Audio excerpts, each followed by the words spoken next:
Kapitola 3. Útek do tieňov a vznik tajomného lesa. Po vyhnaní z Egypta sa klauni ocitli na pokraji zúfalstva. Kamkoľvek prišli, boli odmietnutí. Ľudia ich považovali za nebezpečných a desivých. Z pôvodných bytostí plných radosti sa stali prenasledovaní vyhnanci. Nakoniec im neostalo nič iné, než sa stiahnuť do temných lesov, kde sa ukrývali pred svetom. Ako však plynuli stáročia, klauni sa začali meniť.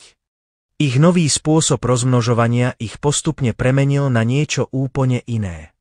Už nevyzerali ako ich predkovia z klaunskej sféry, stali sa novou rasou, závislou na ľudských hostiteľoch. Ich masky sa stali parazitmi, ktoré ovládali ľudí a premieňali ich na ďalších klaunov.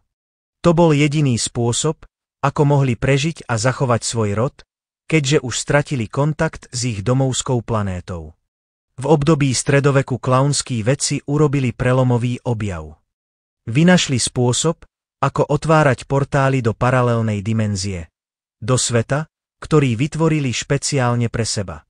Táto dimenzia existovala súbežne s realitou Zeme, no bola skrytá pred očami ľudí. Portály boli umiestnené na viacerých miestach na Zemi a aktivovali sa iba pomocou klaunskej esencie. No ich otváranie vyžadovalo obrovské množstvo energie. A tak prišli na ďalší objav.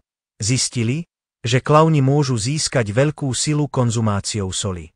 Soľ sa pre nich stala posvätnou substanciou, zdrojom energie, ktorá im umožňovala otvárať portály a vykonávať svoje rituály. Za portálmi sa nachádzal veľký, farebný les, ktorý neustále menil farby a vytváral zvláštne ilúzie.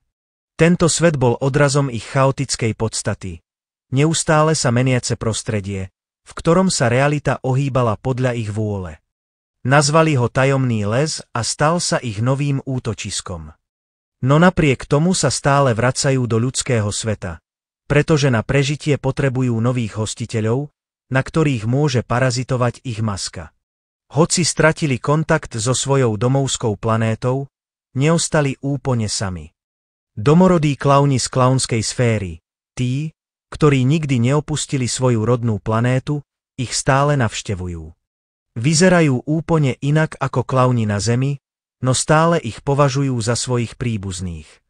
Prichádzajú na lietajúcich tanieroch, na strojoch, ktoré im umožňujú cestovať medzi dimenziami. Keď sa objavia na oblohe, ľudia ich považujú za UFO, no v skutočnosti sú to klaunské lode, ktoré prinášajú správy zo vzdialenej klaunskej sféry. Takto klauni žijú až dodnes. Skrytí v temnote, prechádzajú medzi svetmi, čakajú na ďalšiu obeť, ktorá sa stane jedným z nich. Ich smiech sa ozýva v nočných lesoch a ich masky hľadajú nových hostiteľov. Možno si myslíš, že klauni sú len vtipní zabávači. Ale čo ak sa raz ocitneš sám v lese a začuješ ich smiech? Možno je to len vietor. Možno nie.